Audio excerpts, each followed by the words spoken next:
Baik ya, kita mulai. Selamat pagi ya. Assalamualaikum warahmatullahi wabarakatuh. Kita akan melihat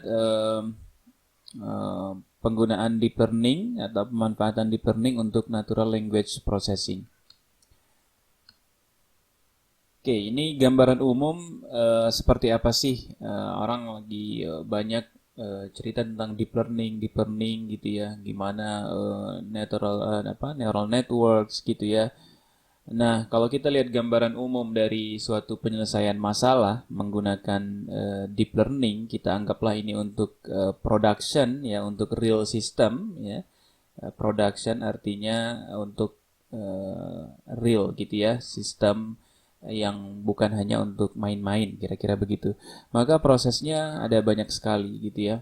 Mulai dari data collection ya, kemudian sampai akhirnya masalah servisnya, bagaimana kalau large scale yang mengaksesnya gitu ya. Jadi bukan hanya untuk coba-coba, maka akan ada banyak sekali yang harus dilakukan ya, terutama bagian data ini banyak sekali ya, data preparation. Kalau kita lihat banyak sekali sumber ya, orang yang dari data scientist misalnya, mereka katakan bahwa sekitar 60 sampai 80% itu ya pekerjaan itu adalah di bidang data preparation ya, data collection, cleaning ya, penyiapan featuresnya dan lain-lain.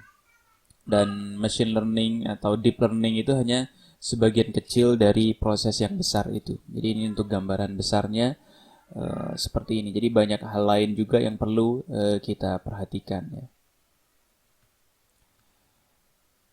Nah, natural language processing sendiri ya udah tahu ya, kita coba untuk memproses atau untuk memahami natural language ya, supaya bisa melakukan hal-hal yang bermanfaat dengan language itu ya, misalnya mentranslate secara otomatis ya, dan lain-lain ya, question answering.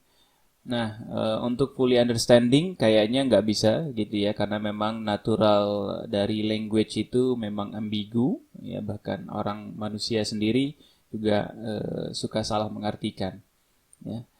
Jadi itu hal yang impossible kalau kita bisa fully understanding. Nah, task di NLP itu ada banyak sekali. Ya, salah satu contohnya bisa dilihat di sini, ada apa? Ada referensinya, yaitu dari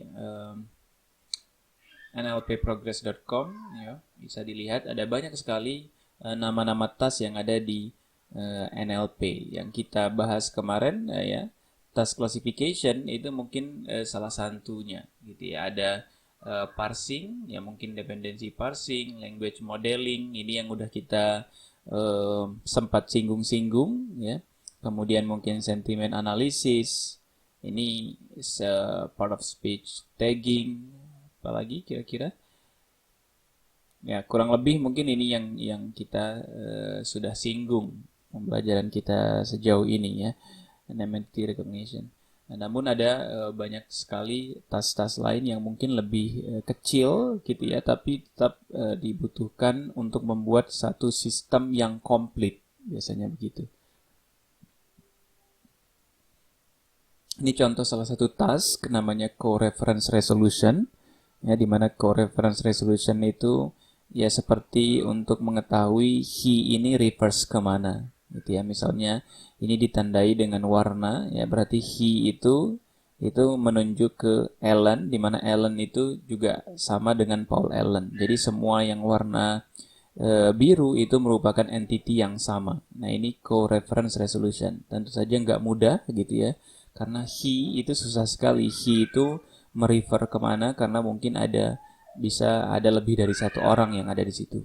Tapi bisa meresolve masalah reference ini, itu akan sangat bermanfaat untuk question answering misalnya gitu ya. Kalau ditanya ya ada beberapa kalimat yang berbeda ya, kalimat kedua dia udah menggunakan bahasa he atau she, maka kalau kita tahu referensinya kemana, itu akan sangat bermanfaat untuk ekstraksi informasi, terutama untuk question answering misalnya. Ini sentiment analysis ya, Anda bisa coba gitu ya, salah satu sistem yang udah di deploy ya, bisa dicoba di link ini ya, dicek ya khususnya bahasa Inggris ya, misalnya ini saya coba IndiHome's internet speed is awesome ya, awesome entah awesome beneran ya, tapi setidaknya saya pakai IndiHome ya. Ini positif. Kalau kita kasih bahasa Indonesia di sini, dia bisa detect bahasanya, namun kayaknya untuk sentimennya belum gitu ya. Walaupun sebenarnya dia bisa beberapa bahasa lain selain bahasa Inggris. Nah, kemudian intent classification, apa bedanya dengan text classification ya? Kalau intent classification itu biasanya untuk kayak ada tindak lanjutnya dari conversation itu, seperti asisten gitu ya, yang dia bisa menindaklanjuti dengan action tertentu. Misalnya kayak apa, mungkin Google Assistant atau apa Siri gitu ya, yang bisa ngasih dari speech gitu ya, bisa buka peta kemudian ngarahin untuk direction tertentu misalnya. Nah, itu namanya intent classification ya, artinya dia mengklasifikasi dulu intent kita itu mau ngapain sih sebenarnya, apakah kita mau booking sesuatu, mau order sesuatu misalnya, atau mau call seseorang. Nah, jadi ada klasifikasi action yang memang sudah predefined gitu oleh si aplikasi. Ini contoh chatbot ya, chatbot yang ada intentnya itu sehingga dia bisa melakukan booking dan lain-lain. Ada machine reading comprehension. Ini comprehension itu artinya kalau dikasih artikel, ya ini artikel, kemudian dikasih pertanyaan ya, yang kira-kira jawabannya ada di artikel. Jadi mencari jawaban dari artikel ini ya, disebut juga machine reading comprehension ya, karena pertanyaannya atau artikelnya banyak gitu ya. Kemudian tentu saja machine translation ya, machine translation Google Translate yang biasa kita pakai ya. Itu juga salah satu bentuk dari tas-tas yang ada di NLP ya. Dan kebanyakan saat ini sudah menggunakan deep learning ya, atau neural network ya. Saya yakin yang baru ngambil machine learning sekarang harusnya sudah masuk ke materi neural networks. Nah, machine translation sendiri untuk Google Translate sendiri, dia sejak tahun 2016 itu sudah berpindah dari metode machine translation yang klasik ya, yang berbasis statistik ke yang berbasis neural. Nah, ini contoh perbedaannya. Jadi tahun 2016 dia berpindah, tapi bukan untuk semua bahasa, untuk beberapa bahasa, terutama bahasa-bahasa populer, di mana yang bisa diasumsikan data untuk melatihnya banyak. Bahasa Indonesia sepertinya belum termasuk yang menggunakan sistem yang baru. Jadi ada announcement-nya dari Google, kalau tahun 2016 itu waktu pertama di publish hanya untuk 8 bahasa. Ya, tapi saat ini mungkin sudah bertambah, saya belum tahu ya. Jadi awalnya 8 bahasa, namun mungkin sekarang sudah lebih dari 8 bahasa. Intinya butuh data yang cukup banyak ya dari sebelumnya, dari model statistik ya. Ini yang lama ya. Oke, kemudian ada conversational agent ya. Conversational agent ini dia hanya seperti teman diajak ngobrol aja gitu ya.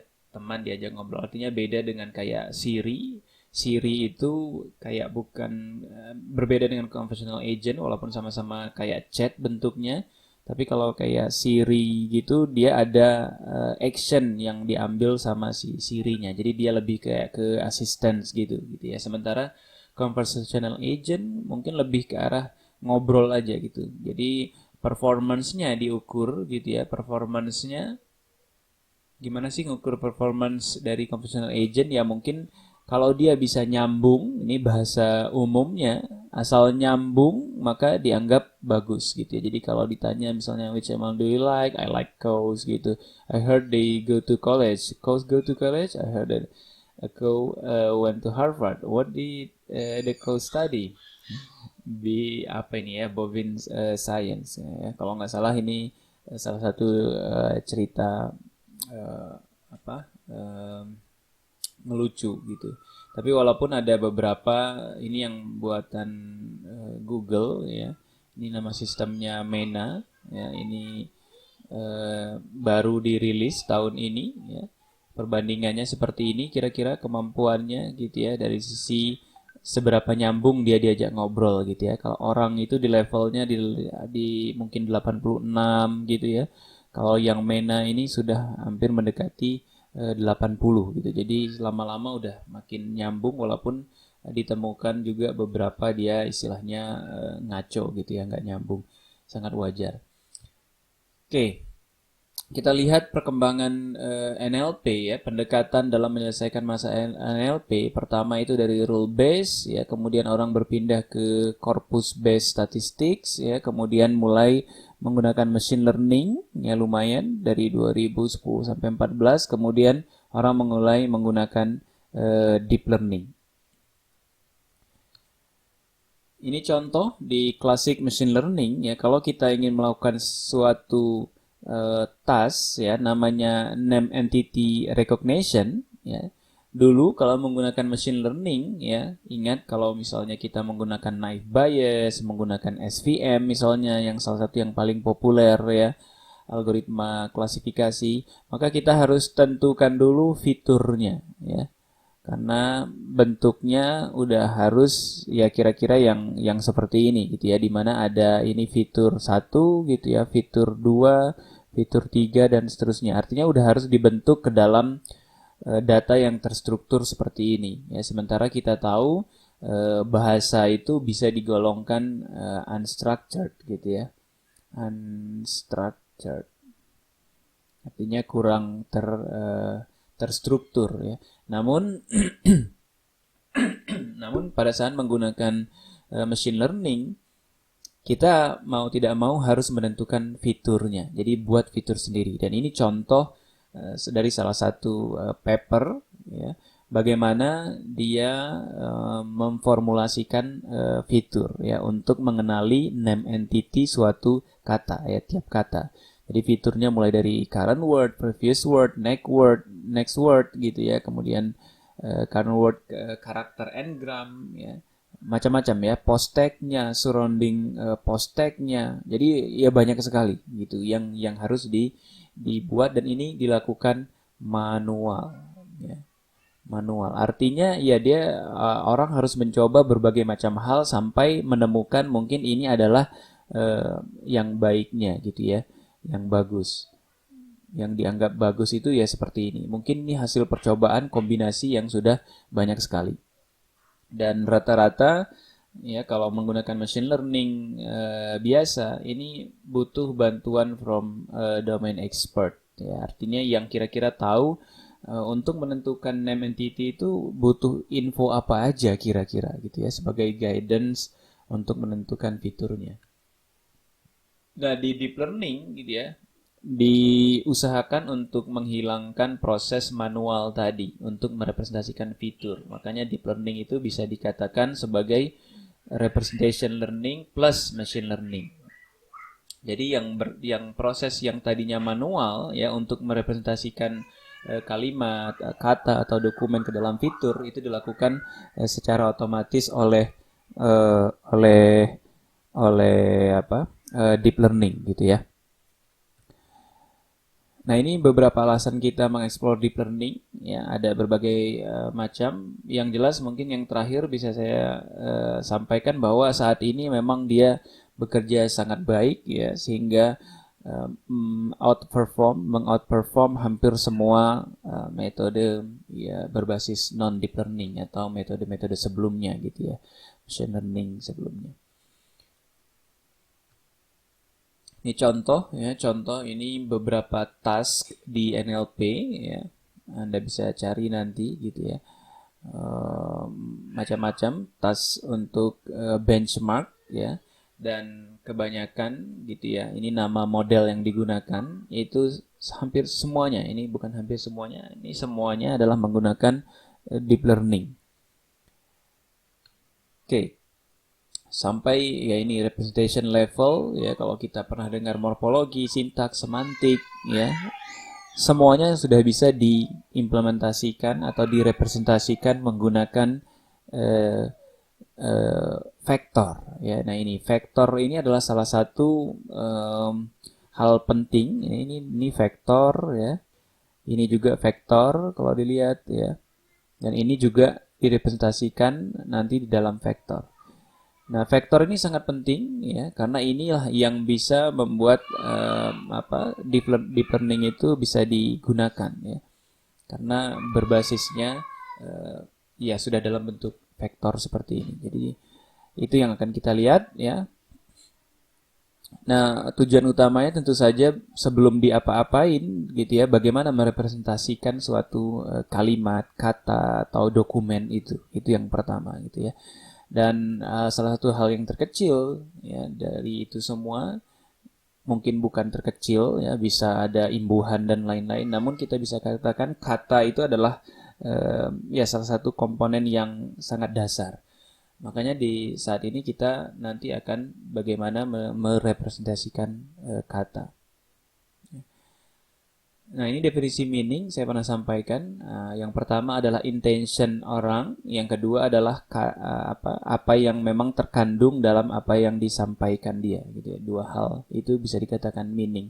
Yang pertama ini susah sekali karena ini intention orang, namun mungkin yang bisa dilihat adalah yang kedua. Nah, sebelumnya merepresentasikan meaning ya, itu biasa menggunakan WordNet ya, karena di WordNet kita tahu kata apa yang similar misalnya gitu ya. Karena misalnya di WordNet itu ada hierarkinya, misalnya vehicle, di bawahnya ada car, misalnya ada truck, misalnya gitu ya. Ada motorcycle dan lain-lain ya, sehingga kita tahu oh ya, car dan truk ini setidak-tidaknya punya kesamaan. Namun cara ini udah mulai ditinggalkan karena sulit memaintainnya, harus orang manual yang bikinnya, kemudian susah juga menghitung similarity yang akurat gitu ya, antar kata. Sejauh ini biasanya similarity-nya diukur berdasarkan salah satunya berdasarkan path gitu ya, berapa panjang path untuk ke kata tertentu. Nah, jika kita ingin menggunakan berbasis vektor, yang pertama digunakan, representasi pertama yang paling simple itu menggunakan one hot representation ya. One hot representation artinya hanya satu untuk di kata itu, sisanya 0.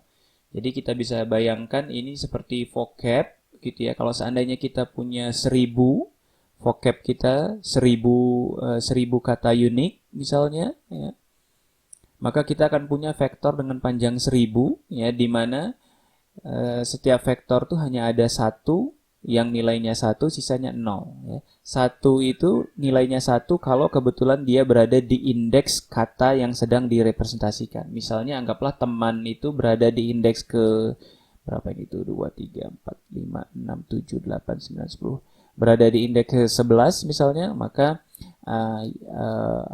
komponen ke 11-nya dari vektor itu bernilai 1, sisanya 0. Ini yang pertama dan ya sangat obvious gitu ya. Namun tentu saja punya kelemahan, misalnya ada kawan, ada teman misalnya seperti ini susah diukur similarity-nya gitu ya. Karena ya sisanya 0, kalau anggaplah dicari persamaannya juga susah gitu ya, dikalikan susah dan lain-lain, sehingga ini juga susah untuk merepresentasikan makna, karena salah satu manifestasi makna itu adalah kalau kita bisa melihat similarity, salah satunya ya. Nah, ini kemudian kita lihat distribusional. Kita sudah tahu yang distribusional ya, menggunakan word document matrix ya, ini untuk vektor katanya, atau word window matrix. Ini juga udah kita bahas gitu ya. Nah, sampai kita menggunakan yang dense gitu ya. Kalau tadi itu sparse ya, ini yang metode yang dense-nya ya. Matriks yang dihasilkan akan dense, matriks embedding-nya ya, salah satu menggunakan word to vec ya. macam-macam, ada glove namanya gitu ya, namun menggunakan prinsip yang kurang lebih sama ya. Artinya dia belajar mempredik, gunain neural network ya untuk belajar mempredik kata ya. Belajar mempredik kata. Misalnya ada seperti ini, kita punya kalimat seperti ini, maka untuk melatih word to fact gitu ya, kita jadikan ini sebagai target, ini sebagai input, ya ini sebagai target yang harus ditebak. Ini juga kita sudah bahas ya. Nah, selanjutnya ya setelah orang banyak menggunakan word to fact ya. Nah, ada lagi yang muncul kembali gitu ya, yang sebenarnya sudah ada lama, yaitu tentang LSTM ya. LSTM. LSTM itu singkatan dari long short term memory.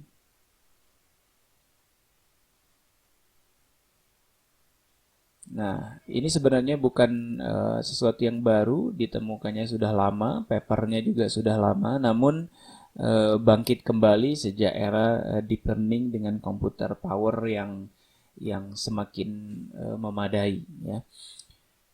Nah, di LSTM ya, nah mungkin salah satu versinya yang lebih performanya lebih bagus adalah BLSTM, ya, bidirectional LSTM. Nah, di mana sempat ya waktu itu ini sekitar tahun 2017 ini ada orang namanya Chris Manning gitu ya, Christopher Manning, dosen di Stanford gitu ya. Dia juga penulis buku information retrieval ya, penulis buku ya, orang klasik lah di bidang NLP ya, di bidang NLP. Dan dia juga mengakui bahwa BLSTM luar biasa gitu ya. Untuk saat ini waktu itu tahun 2017, apapun tasnya di NLP ya, kasih aja ke BLSTM ya, akan bagus hasilnya. Kira-kira begitu ya. Ini BLSTM ini salah satu neural network ya. Nah, setelah BLSTM nanti kita lihat BLSTM gitu ya. Nah, ada juga BERT ya.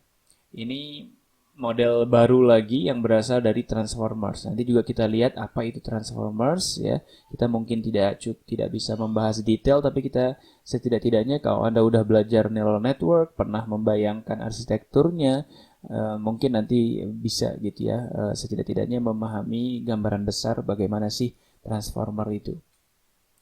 Nah, setelah BLSTM muncul BERT ya, di mana BERT ini ya mengalahkan ya hampir semua hasil-hasil sebelumnya ya di hampir semua benchmark task yang ada di NLP. Ya, ini hasil dari BERT ya, lompatannya cukup besar ya. Ini yang model-model BLSTM itu sekitar segini ya. Ini BLSTM. Nah, sedangkan hasil dari BERT lihat jauh sekali bedanya gitu ya. Jadi ini merupakan salah satu lompatan yang paling signifikan ya, sehingga orang bisa sebut juga seperti BERT hegemoni dan digunakan sampai sekarang ya, walaupun ada varian-variannya, namun hampir semuanya berasal dari namanya model transformer. Nah, dan dari BERT itu ya, itu bisa digunakan untuk berbagai task hanya dengan melakukan fine tuning ya, istilahnya fine tuning. Jadi gunakan weight yang sudah dipelajari oleh BERT ya, menggunakan kalimat yang sangat besar, anggap seperti word to fact sama gitu ya. Artinya digunakan weight-nya ya, weight-nya digunakan. Namun bedanya kalau di word to fact ya, setelah kita dapat weight-nya, itu kita langsung bisa pakai weight-nya untuk merepresentasikan kata.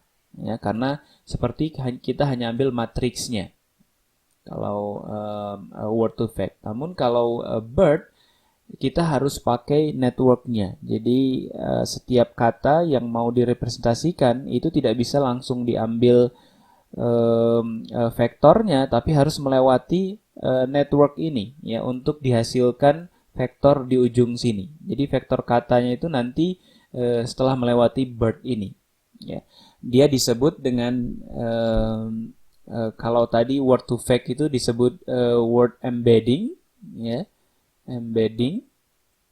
Namun di BERT ini dia ditambah kata kontekstual, ya, kontekstual, word embedding. Nah, apa bedanya? Bedanya kalau di word embedding setiap kata hanya punya satu embedding, ya, setiap kata. Jadi tidak bisa punya dua embedding, walaupun kata itu bisa punya dua makna kalau berada di konteks yang berbeda. Itu tidak bisa dihandle oleh word to fact. Nah, kalau untuk BERT dia bisa seperti itu. Jadi setiap kata representasinya bisa berbeda kalau dia berada di kalimat yang berbeda. Dia akan menghasilkan representasi yang berbeda. Itu makanya disebut dengan kontekstual, ya. Di sini makna kontekstualnya. Nah, ini leaderboard gitu ya, hampir semuanya menggunakan metode-metode transformer seperti itu. Nah, sekarang kita lihat ini ya, arsitektur deep learning yang biasa digunakan untuk NLP. Ada banyak sekali ya. Anda nggak harus memahami sekarang, tapi setidaknya Anda sudah dengar sekarang dan bisa diperdalam sendiri. Pertama, ya, semua bersumber dari RNN, ya, yaitu Recurrent Neural Network.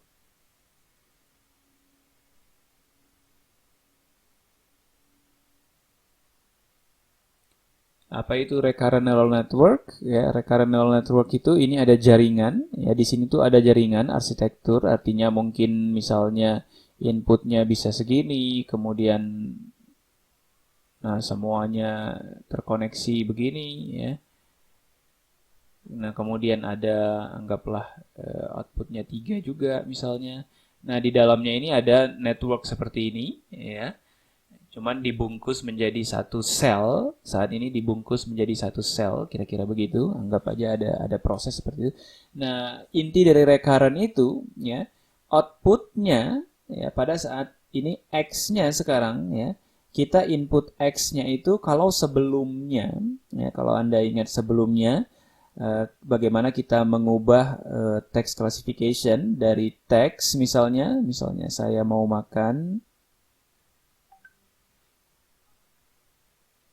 Kita ubah ke dalam vektor, ya, kalau sebelumnya kita menggunakan naive Bayes misalnya, vektor misalnya anggaplah 0, 0, 1, 0, 1, 1 misalnya gitu ya. Misalnya ini kebetulan kata ini makan, ini mau, ini saya.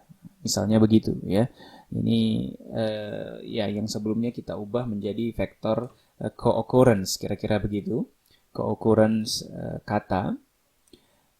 Nah, artinya yang diinputkan itu langsung satu kalimat. Ini representasi satu kalimat, ya. Satu kalimat. Nah, kalaupun kita pakai word to fact, sebelumnya kita pakai word to fact.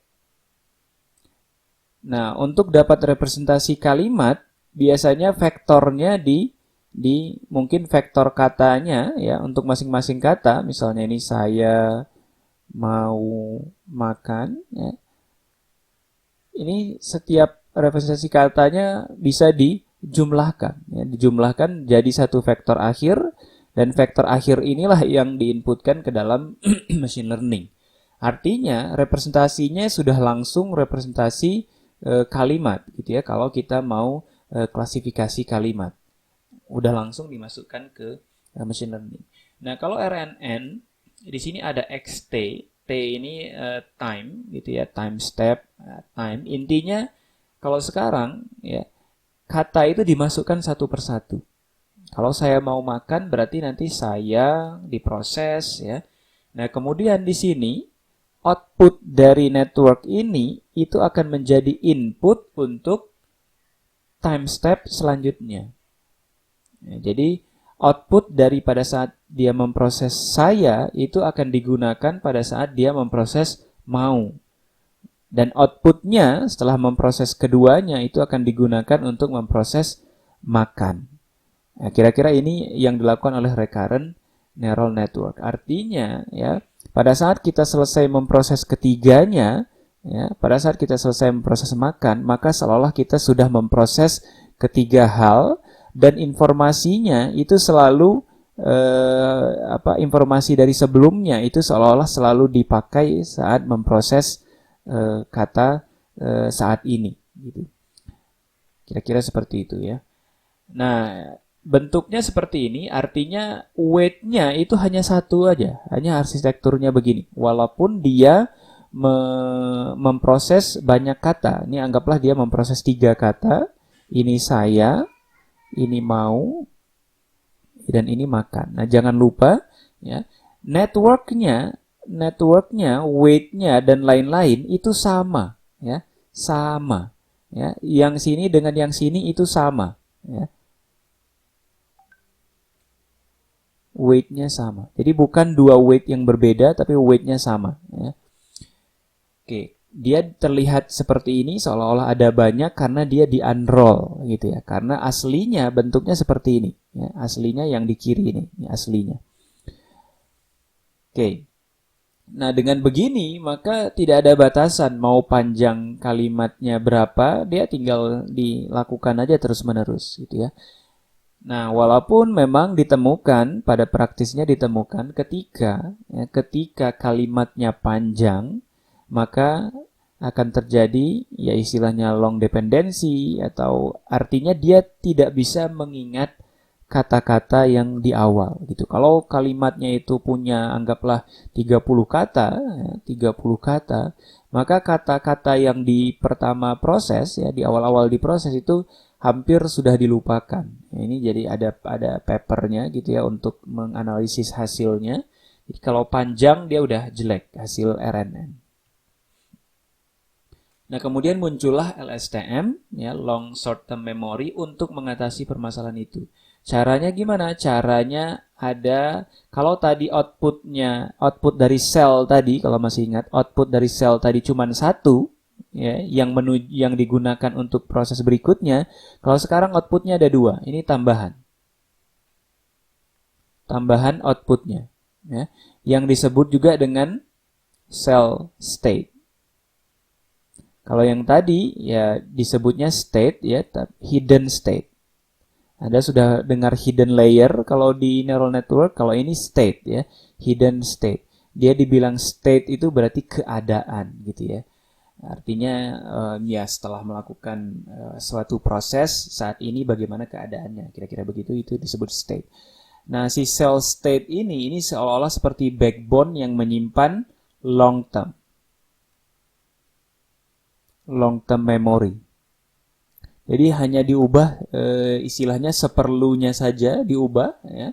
Kalau untuk memproses saat ini ya, itu mungkin cukup menggunakan hidden state. Hidden state ini untuk short term, untuk kebutuhan singkat. Sedangkan yang cell state ini seperti backbone yang jalan, ya informasinya bisa ditambah, bisa dikurangi dari sini ya, dari backbone ini, tapi dia tidak terlalu banyak gitu ya di otak. Kira-kira seperti itu idenya. Nah, dengan adanya LSTM sudah lebih baik ya, sudah lebih baik dibanding RNN ya. Ini kita lihat isi dari LSTM ada gate seperti itu, tapi isinya sebenarnya cuma proses seperti ini. Anda mungkin udah pernah lihat ini. Ini adalah sigmoid, ya, sigmoid function atau sigmoid activation function. Ya. Ini adalah matrix weight. Ini adalah vektor, ya, vektor kata yang di concat, ya, koma, ya, koma adalah concat. Ya, biar ingat, koma adalah concat. Jadi ini vektor, 2 vektor di concat artinya panjangnya jadi lebih panjang ya karena di concat. Nah, jadi ada gate macam-macam namanya ya, ada forget gates ya, F itu forget, ini get forget. Ya, setelah get forget ada get input namanya. Kemudian ada get output. Ini get output. Nah, kemudian ini untuk mengupdate cell state. Ini kira-kira prosesnya ya. Bahasanya keren-keren ya, tapi kalau Anda lihat ini hanya activation function ditambah perkalian di activation function yang di-apply-kan ke hasil perkalian matriks dengan vektor ya. Kalau ingat perkalian matriks dengan vektor ini seperti neural network biasa gitu ya, karena di neural network biasa kita punya weight gitu ya, kemudian kita punya kemudian kita punya vektor gitu. Oke.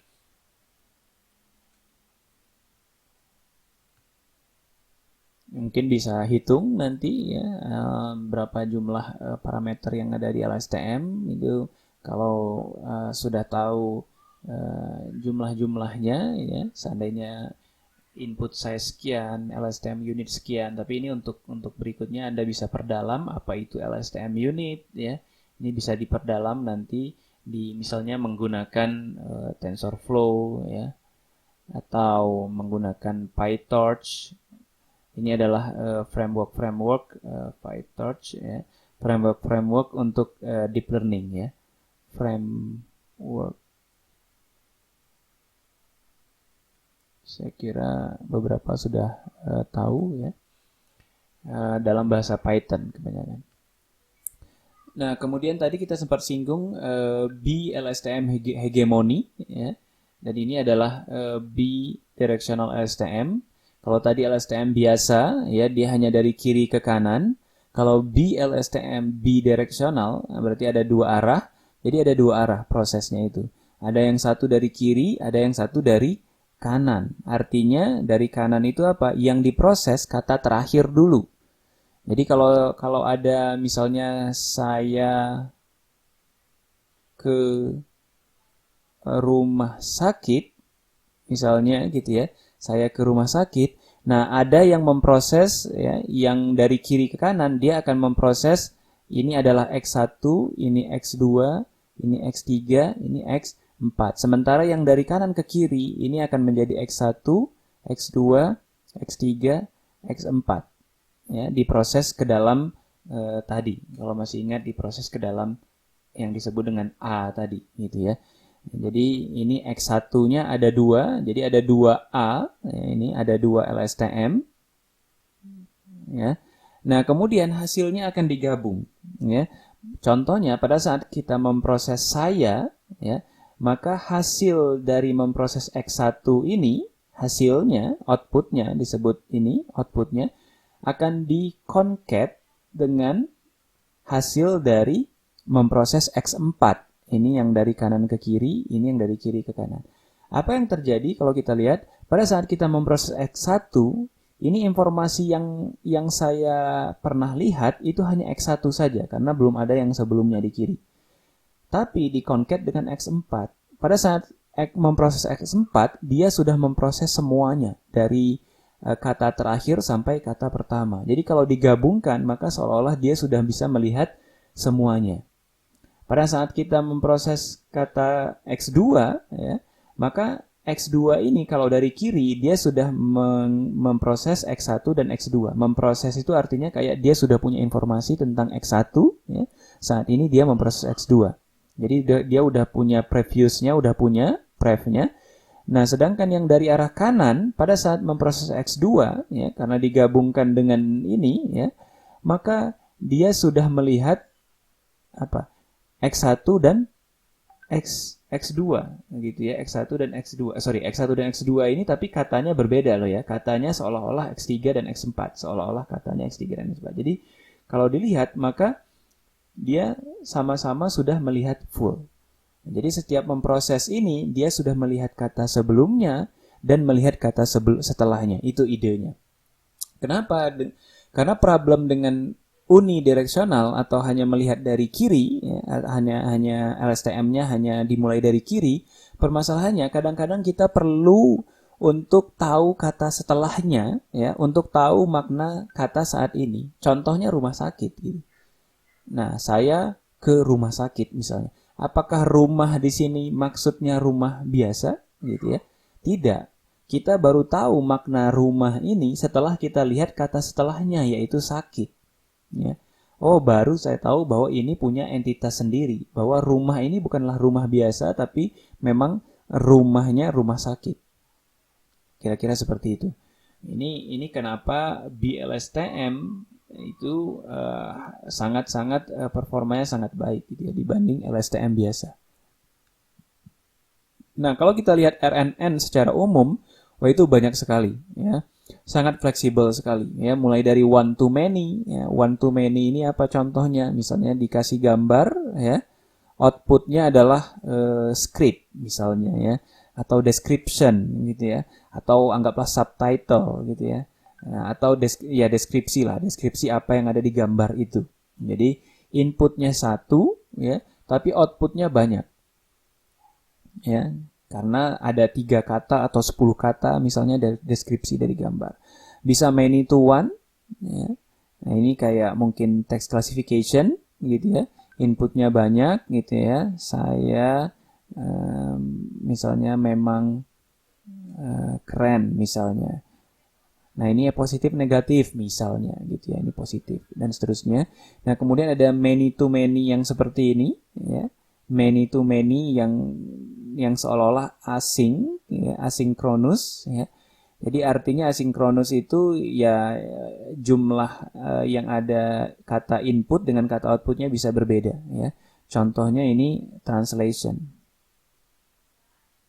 Nah, ada juga many to many tapi sinkronus. Ya, sinkronus itu begitu diproses langsung ada outputnya untuk setiap yang diproses. Nah, ini seperti sequence labeling gitu ya. Sequence labeling.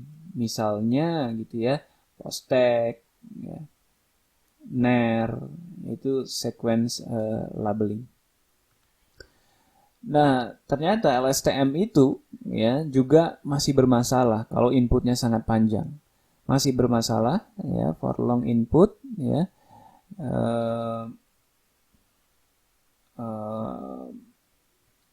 Sorry, ini bukan LSTM, kita udah berpindah ke mode lain gitu ya. Mode yang menggunakan seperti ini gitu ya. Mode yang many to many ya, yaitu yang disebut dengan encoder decoder ya. Ada encoder decoder, ini awalnya salah satu yang terkenalnya ya translate ya. Translate. Nah, Google Translate juga menggunakan ya encoder decoder ya. Disebut dengan neural machine translation. Dia menggunakan encoder decoder juga gitu ya, tapi versinya ya dalamnya isinya bukan RNN ya, tapi isinya transformer. Nanti kita lihat. Isinya adalah transformer. Nah, ini adalah satu contoh metode encoder decoder ya, misalnya untuk tadi ya untuk translate ya, atau tas-tas lain yang kira-kira ya kita tahu bahwa input dan outputnya panjangnya bisa berbeda. Nah, ini ya metode encoder decoder walaupun cukup terkenal sama, dia juga bermasalah kalau inputnya panjang ya, karena kenapa? Karena semua inputnya itu di-encode terakhir oleh satu vektor aja. Jadi inputnya mau 3, mau 30 itu direpresentasikan oleh satu vektor terakhir ini saja gitu. Ya. Kemudian dia mengenerate anggaplah translationnya. Pada saat dia generate translationnya, dia nggak pernah lihat lagi tuh kata-kata yang ada di sini. Ya. Nah, efeknya ya kalau panjang sekali, misalnya seperti ini ya, seperti yang di bawah ini, ilustrasi di bawah ini panjang sekali, maka dia juga bisa lupa itu kata-kata yang di awal-awalnya. Nah, sehingga ada mekanisme namanya attention, ya, di mana attention itu adalah pada saat dia mau memproses decoder, di decoder anggaplah dia mau memproses ini, ya, kata pertama untuk translation ini, maka pada saat memproses ini dia juga bisa mendapatkan akses ke inputnya, gitu ya, inputnya. Ini disebut dengan attention. Jadi ada atensinya lah, ini contohnya gitu ya. Ada attention ya, ini attention. Jadi pada saat memproses di decoder ya, decoder dia bisa ngelihat mengakses ke kata-kata yang ada di encoder itu gitu ya. Yang diakses bisa katanya atau bisa state output dari masing-masing ini ya. state output dari masing-masing proses ini.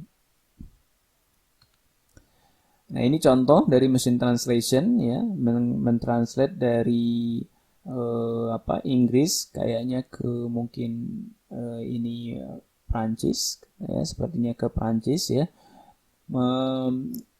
Attention itu juga bisa dilihat seperti alignment ya, seperti alignment. Artinya apa? Seperti dia memberikan arahan gitu ya. Waktu saya mau mentranslate kata ekonomik gitu ya, kata mana sih yang penting gitu ya. Anggaplah waktu saya mau mentranslate kata ekonomik gitu ya di bahasa Prancis, itu kata mana sih yang penting gitu ya. Kata di sumbernya ya, di Inggris gitu ya. Ternyata yang penting itu adalah ini kata ekonomik. Makanya wajar gitu ya, karena memang ya yang saya tahu artinya ini gitu ya, ekonomik ya, sepertinya ekonomik. European. Jadi ini otomatis dia mencari alignment seperti ini gitu ya. Ini yang kelihatan maknanya gitu ya. Sign dengan sign ya. Walaupun ini sepertinya ini juga ada ke sign-nya gitu ya. Ya biasa kalau antar bahasa itu kadang-kadang begitu ya, ada kata yang nggak ada artinya gitu ya, nggak ada translate-nya dan lain-lain gitu ya. Jadi ini salah satu kegunaan awal attention ya, untuk neural machine translation. Jadi kelihatan kata mana yang berpengaruh untuk mentranslate kata tertentu. Nah, kemudian ada yang namanya metode self attention ya. Mungkin saya nggak terlalu dalam, ini bisa dilihat sendiri nanti ya. Namun self attention ini adalah dasar dari transformer. Intinya dia bilang, oke, kalau tadi untuk decoder, kalau ini dipakai untuk decoder, lihat decoder. Kalau ini enggak ya, namanya juga self, artinya kayak intra attention gitu ya. Self atau intra attention artinya nggak usah nunggu sampai di decode baru ngelihat kata-kata yang lain. Tapi pada saat saya mau merepresentasikan suatu kata, representasi akhir dari suatu kata itu sudah dengan mempertimbangkan kata-kata lain gitu. Sudah dengan mempertimbangkan kata-kata lain. Jadi pada saat dia mau representasi akhir dari input 1, ya, output 1, dia itu sudah melihat dari yang lain. Nih informasi dari kata-kata yang lain nih, dikasih semua ke sini. Nah, kira-kira gitu gambaran besar dari self attention. Jadi sekarang makna setiap kata itu akan dipengaruhi oleh kata-kata yang lain. Nah, inilah disebut nanti dengan kontekstual. Ini yang menyebabkan ada istilah kontekstual word embeddings. Nah, kemudian attention-nya ada banyak ya. Nah, di multi-head attention itu muncullah transformer ya, di mana di dalam transformer itu isinya adalah layer self attention ya, ini layer self attention ya. Kemudian ini tambahan aja ada yang namanya layer normalization ya, ini bisa dicari nanti ya, layer normalization. Nah, kemudian ini biasa, feed forward biasa gitu ya. Feed forward itu feed forward itu yang seperti inilah gitu ya. Nah, ini feed forward. Ya, feed forward network ya. Nah, ini ya. Semua ini itu disebut ya encoder ya, satu cell encoder ya, satu cell encoder. Jadi setiap encoder prosesnya seperti ini ya, dikasih satu kata ya, atau anggap di sini dua kata inputnya gitu ya. Jadi ini tidak seperti RNN ya. Kalau RNN itu diprosesnya satu kata, kalau sekarang langsung ya, langsung semua kata ya, dimana ya semua kata langsung dalam bentuk vektor gitu ya, diproses semuanya ya. Nah, ini satu encoder pada transformer ya. Nah, sedangkan transformer itu normalnya punya encoder decoder. Ini contoh satu encoder decoder di transformer. Tentu saja encoder ini bisa di stack gitu ya. Bisa di stack sehingga banyak sekali ya, seperti yang ada di sini. Nah, ini Jadi yang tadinya selnya ini diganti dengan namanya cell encoder gitu ya, cell encoder yang transformer tadi. Jadi kalau mau ada banyak ya bisa seperti itu ya. Ini contoh bisa n kali artinya ada banyak gitu ya. Sebanyak ya sebanyak inputnya gitu ya nanti.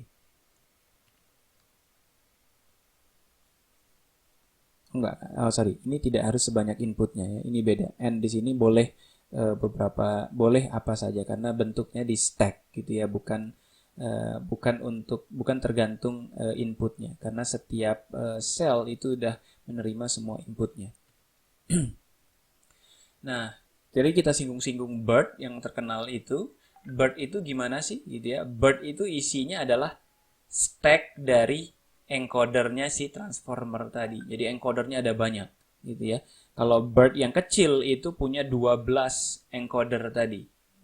Kalau BERT yang besar punya 24. Jadi yang ini ya, ini di stack ke atas ya, di stack ke atas 24 buah. Ya, di stack ke atas seperti itu. Nah, itu di-train dengan menggunakan yang banyak sekali, kalimat yang banyak sekali ya. Besar sekali ya sehingga representasinya bisa sangat bagus ya untuk saat ini sangat bagus walaupun sekarang sudah banyak variasi dari BERT ya yang hasilnya lebih bagus dari BERT sebelumnya namun ya BERT itu sebagai pionir lah di bidang kontekstual word embedding. Ini kira-kira kalau mau lihat seberapa deep sih gitu ya, kita bicara deep learning ya. Kita bicara deep learning, mungkin salah satu yang timbul pertanyaan di pikiran kita adalah seberapa deep sih deep learning ini. Nah, kalau yang dipakai di anggaplah BERT itu ya, ini jumlah parameternya ya, ini yang kecil itu jumlah parameternya 100 million, artinya 100 juta parameter. Kalau yang besar itu 300 juta parameter. Jadi parameternya banyak sekali ya. 300 juta itu luar biasa. Ini contoh-contoh yang lain. Kemudian untuk mentraining BERT sehingga bagus ya dengan jumlah kalimat yang sangat banyak itu butuh berapa lama sih ya? Nah, ini kebetulan si BERT ini juga punya Google ya, produk dari Google. Dia mentrain kalau yang kecil saja ya, dia mentrain itu 12 hari menggunakan 8 buah GPU ya, V100. Nanti kalian boleh cari ya GPU V100 ya. Ini ya lumayan harganya gitu ya. V100. Kalau yang besarnya mereka menggunakan TPU. TPU itu punya Google sendiri ya, perangkat punya Google menggunakan 64 ya atau kira-kira setara dengan ini gitu. Setara dengan 280 GPU gitu. Nah, kurang lebih kalau kita sewa ya, kalau kita sewa cloud untuk mentrain ya, ini kurang lebih salah satu jenis dari transformer juga namanya XLNet. Itu kurang lebih butuh 245.000 dolar gitu untuk mentrainnya kalau kita sewa. Jadi miliar ya. Ini magnitudenya udah miliar rupiah. Namun memang hasilnya luar biasa. Tapi yang biasa kita orang awam gunakan, orang yang nggak punya infrastruktur sebesar ini, dia bisa gunakan hasil train. Ya. Nanti ada istilahnya transfer learning. Ini bahasa kerennya. Intinya adalah gitu ya, gunakan namanya pre-train ya. Pre-train weight ya. Jadi pre-train itu maksudnya weight yang sudah di-train ya, namanya disebut pre-train. Kenapa enggak pasca train gitu ya. Nah, bahasanya begitu gitu ya. Pre-trained ini bukan pre-train neural pre-train weight-nya. Jadi kita pakai weight yang udah di-train oleh BERT ya, nanti kita tambahkan classifier, kita bisa gunakan untuk untuk kebutuhan kita. Ini bisa dilihat di contoh notebooknya ya. Di notebooknya ada contoh menggunakan BERT ini untuk klasifikasi BBC ya, data BBC seperti yang data yang kalian gunakan untuk tugas text classification kemarin. Ini gambaran umum ya, kira-kira ada suatu network ya yang besar sekali. Ini jumlah parameternya ya, ini kira-kira jumlah parameternya. Kalau BERT yang besar tadi 340 juta, ada yang lebih besar, ada yang namanya OpenAI GPT-2 itu 1,5 miliar, namun Nvidia punya 8,3 miliar gitu ya. 3 miliar. Ini besar sekali ya, namun ya wajar gitu ya, namanya juga Nvidia, mungkin sebelum dijual kartunya dicoba dulu gitu. Nah, ini canda ya. Tapi ya wajar lah, dia yang punya GPU-nya gitu ya, dia bisa tren suka-suka dia gitu ya. Namun kita juga punya contoh yang kecil ya, nanti kita coba yang dicoba nanti jenis BERT yaitu distilled BERT yang jumlah parameternya relatif kecil yaitu sekitar 66 juta parameter. Oke, ini beberapa hal yang bisa dilihat gitu ya, tools yang biasa dipakai untuk deep learning gitu ya. Ada banyak sekali. Mungkin itu kira-kira yang bisa saya sampaikan. Ya, ada beberapa link yang bisa dicoba ya. Ini isinya adalah list ya, list berbagai artikel ya tentang state of the art machine learning deep learning ya. List artikel state of the art.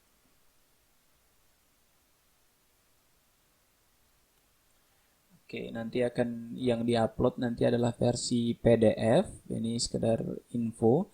Kalau versi PDF, kalau mau buka link ini jangan diklik tapi di copy semuanya gitu ya. Link di copy. Karena kalau diklik dia error. Karena kalau versi slide ini terlalu besar ya, 200-an mega karena banyak gambarnya. Kalau versi PDF-nya kecil. Oke, itu kira-kira ya, ini advice untuk TA aja. Mungkin demikian sharing dari saya. Kalau ada pertanyaan dipersilakan.